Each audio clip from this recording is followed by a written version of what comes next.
ഭാർഗവേച്ചി ഒരു പാട്ട് പാടുന്നതാണ്. ഇന്നലെ തിരുവനന്തപുരമായിരുന്നു പരിപാടി. അത് കഴിഞ്ഞ് ഇന്ന് വേറെ സമ്മേളനത്തിലായിട്ട് ഇവിടത്തേക്ക് വന്നതാണ്.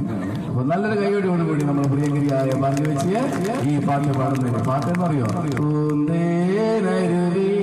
നടക്കുന്ന അതിഗംഭീരമായ ആ ഗാനം ആലപിക്കുന്നതിന് വേണ്ടി നമ്മുടെ പ്രശസ്ത ഗായിക ഭാർഗവേച്ചിയെ ഏറെ സ്നേഹത്തോട് വിളിച്ചു.